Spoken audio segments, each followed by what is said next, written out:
सलाम आदाब, मैं मिस्टर भगवान आप सभी दर्शकों को N20 लाइव चैनल पे एक बार फिर से स्वागत करता हूं।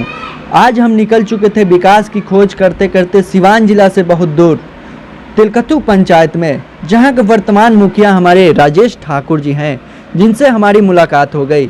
चलिए आज हम इनसे जानते हैं कि हमारे मुख्यमंत्री जी का 7 निश्चय योजना था, जिनके तहत महाकांक्षी योजना जिसमें था एक नल जल, क्या इन्होंने नल जल को धरातल पर उतारा है कि नहीं। मुखिया जी, हमारे चैनल पे आपका स्वागत है। आप लोग का भी स्वागत है।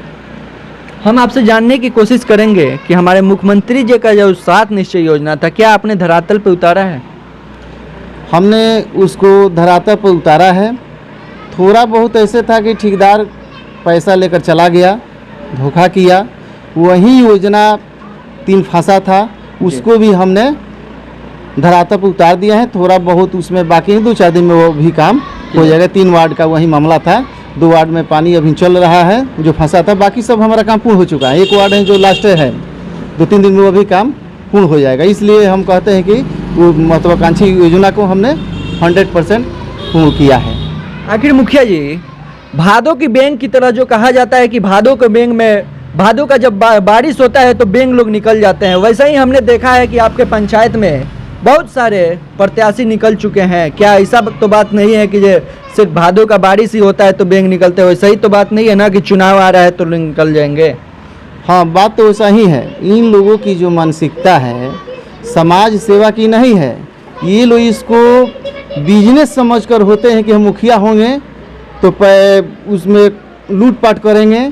यही मानसिकता है, क्योंकि बिना पद पर रहे भी हम जनता की सेवा कर सकते हैं। अगर ऐसी सोच होगी तो वो सिर्फ भादों की बेंग की तरह ही नहीं आएंगे, 5 साल जनता के बीच में रहेंगे, चाहे चुनाव हो या ना हो।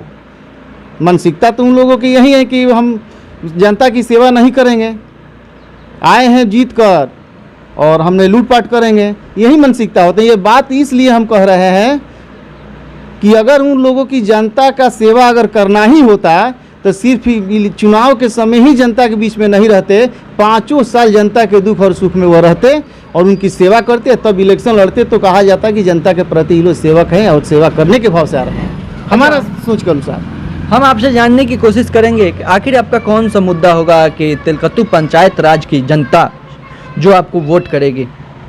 हमारा मुद्दा विकास है। हमने 74 साल आज़ादी के बाद देखा है कि तिलकतु पंचायत इसके पहले रोड और नाला से वंचित था।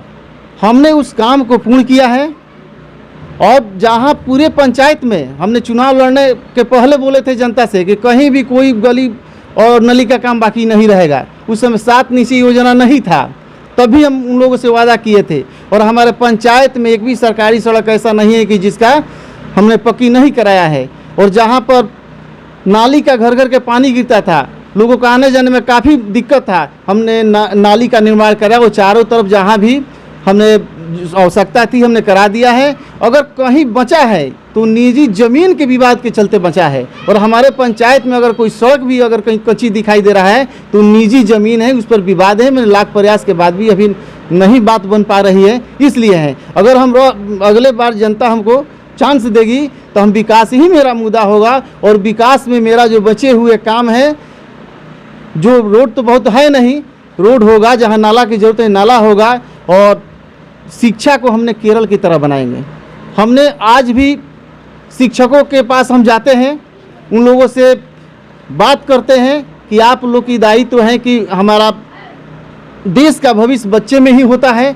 आप लोग अपनी ड्यूटी बढ़िया से कीजिए, जो सहयोग है कहिएगा तो हम भी आकर पढ़ाएंगे, आप समय से पढ़ाइए। इसलिए मेरा शिक्षा पर सबसे ज़्यादा फोकस रहता है। स्वास्थ्य मेरा प्राथमिकता रहेगा, रोजगार भी हमारा रहेगा, क्योंकि बेरोजगारी बहुत ज़्यादा है, पूरे बिहार का मसला है। लेकिन हमने सोचा है कि शिक्षा के क्षेत्र में अगर हिंदुस्तान में एक तिलकतु पंचायत होगा जो कि बिहार में केरल के नाम से जाना जाएगा, कि 100% यहाँ पर हम शिक्षा देंगे। और रोजगार के क्षेत्र में जो भी सरकार के द्वारा योजनाएं आ रही हैं, चाहे उन ऋण लेकर रोजगार करने के लिए हम उत्सुक करेंगे नौजवानों को, उनका साथ देंगे कि आप रोजगार लगाइए ताकि एक के साथ 10 का भी रोजगार मिले। तो आप तिलकतु पंचायत की सामान्य जनता से क्या कहना चाहिएगा?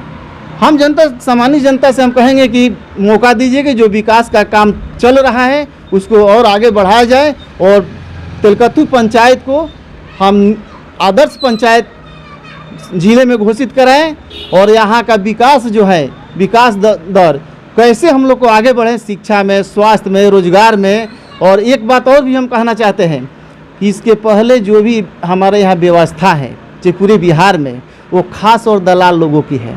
जनता वोट देती है, लेकिन जीतने के बाद में प्रतिनिधि, चाहे एमपी एमएलए हो, चाहे कोई भी जनप्रतिनिधि हो, वो खास लोगों के ही कठपुतली होते हैं और दलाल के माध्यम ही बनाते हैं। तो हमने ये सिस्टम को ख़त्म कर दिया है।